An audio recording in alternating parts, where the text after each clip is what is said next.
రేవంత్ రెడ్డి నోరు బాగోదు, పరిపాలన బాగోదు. నోరు తెరిస్తే బూతులు, పరిపాలనేమో చేతగాదు. పొద్దున లేస్తే బీఆర్ఎస్ సోషల్ మీడియా ఈ ప్రచారం చేస్తా ఉంటది. దీన్ని తిప్పికొట్టడంలో ఇప్పుడు కాంగ్రెస్ పార్టీ వాళ్ళేందంటే ఎవరికి వాళ్ళే యమునా తీరు. ఒకళ్ళ కోసం నేనెందుకు పని జేయాలి అనుకునే టైపు. ఇప్పుడు కేటీఆర్‌ని ఒక మాటంటే బీఆర్ఎస్ కార్యకర్తలు ఎవరు ఊరుకోరు. కేసీఆర్‌ని ఒక మాటంటే బీఆర్ఎస్ కార్యకర్తలు ఎవరు ఊరుకోరు. అలాగే బీజేపీ నాయకుడిని ఎవరన్నా ఏమన్నా అంటే బీజేపీ కార్యకర్తలు ఎవరు ఊరుకోరు. కానీ రేవంత్ రెడ్డి విషయంలో అలా ఉండదు. రేవంత్ రెడ్డిని అంటే నాకేం సంబంధం అనుకుంటారు మంత్రులు.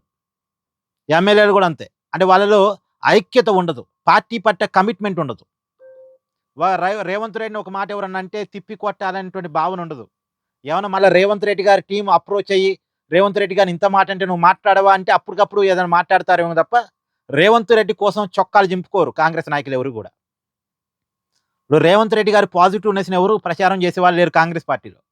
కాంగ్రెస్ పార్టీకి పెద్ద సోషల్ మీడియా నెట్‌వర్క్ కూడా చాలా గొప్పగా ఏం లేదు. ఇప్పుడు చూడండి, రేవంత్ రెడ్డి గారు ఢిల్లీ నుంచి ఇండిగో విమానంలో హైదరాబాద్ వస్తున్నారట.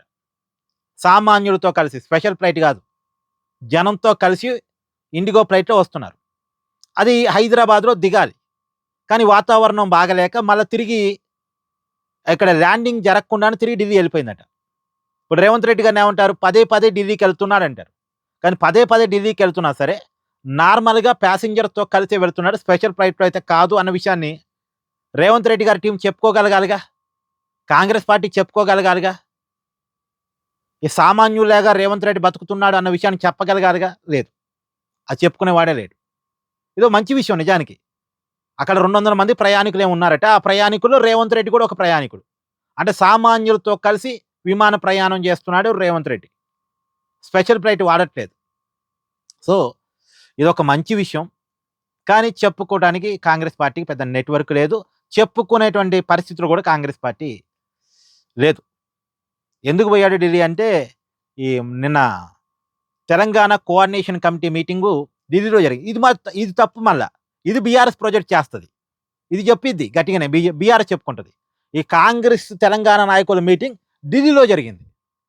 తెలంగాణ కాంగ్రెస్ నాయకుల మీటింగ్ ఎక్కడ జరగాలి? తెలంగాణలో జరగాలి. హైదరాబాద్‌లో జరగాలి. గాంధీ భవన్‌లో జరగాలి. కానీ ఢిల్లీలో జరిగింది. అధిష్టాన పెద్దలు ఎవరైనా ఇక్కడికొచ్చి వీళ్ళతో మీటింగ్ పెట్టాలి. కానీ వీళ్ళు పోయి అక్కడ మీటింగ్ పెట్టుకొనొచ్చారు. ఇది బీఆర్ఎస్ వాళ్ళు చెప్పుకుంటారు. మరి కాంగ్రెస్ వాళ్ళు చెప్పుకోవాల్సింది కాంగ్రెస్ వాళ్ళు చెప్పుకోవాలిగా, చెప్పుకోరు. చెప్పుకోలేరు కూడా. అది.